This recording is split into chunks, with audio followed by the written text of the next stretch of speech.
Start হচ্ছে পেছনে ঘুরে, মিউজিকটা একটু গন্ডগোল আছে কিন্তু তোমরা বুঝে নিও। সেটা হচ্ছে আমরা 8 বার চুড়িটাকে পাকাতে পাকাতে মানে হাতটাকে রাউন্ড করতে করতে উঠছি পেছনে ঘুরে। আমি কাউন্টিংটা বলি এবং তার সাথে কোমর আছে। আমি আবার বলছি রাইট মানে রাইট, লেফট মানে লেফট, তোমরা সেটাই প্র্যাকটিস করাবে। কেউ কিন্তু মিরর দেখে প্র্যাকটিস করবে। 5 6 7 গো। রাইটে কোমর, লেফটে কোমর, রাইটে কোমর, লেফটে কোমর, রাইটে কোমর, লেফটে কোমর, রাইটে কোমর, লেফটে কোমর। টোটাল 8 বার যাব।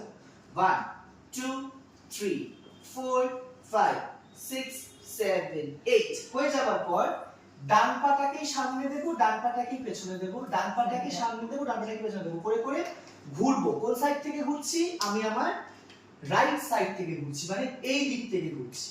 এবার চুলটা মারতে মারতে 1 and 2 3 and 4 5 and 6 7 and 8 হাত একদম মাথার উপরে থাকবে। তাহলে 8টা পাকিয়ে তোলা, 4টে মেরে সামনে ঘোরা, 8টা হাত পাকিয়ে ঘোরানো, তারপর 4 বার করে সামনে ঘুরছি, ঘুরে চুড়ি জোখানকি হাত হবে শুরু হয়ে যাচ্ছে। নেক্সট মানে ফার্স্ট স্ট্যান্ডার পরে যে মিউজিকটা হচ্ছে সেই মিউজিকটা আমি বলছি। সেই মিউজিকটা হচ্ছে, হ্যাঁ, প্রথমে আমি আমার লেফট হ্যান্ড তুলছি, রাইট হ্যান্ডটাকে এখানে রাখছি। এবার 8 বার চুড়ি মানে চুড়িটাকে এরকম করে জাস্ট ঝাঁকাবো, চুড়িটাকে দেখাবো। সেটা কিন্তু আমরা পুরো হাত, যেহেতু ওরা বাচ্চা তাই আমরা পুরো হাতটা ইউজ করেছি। তার সাথে কোমর আছে, করে আমরা রাইট সাইডে যাচ্ছি। 1 2 3 4 5 6 7 চেঞ্জ।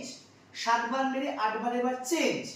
দেন অপোজিট হাত, মানে এবার রাইট হ্যান্ড উঠলো, লেফট হ্যান্ড দিয়ে মারছি, লেফট দিকে যাচ্ছি। 1 2 3 জায়গায় 5 6 7 8 अब के बाद से हाई शुरू हो जाচ্ছে। দিতে আমার পুরোটা কন্টিনিউ।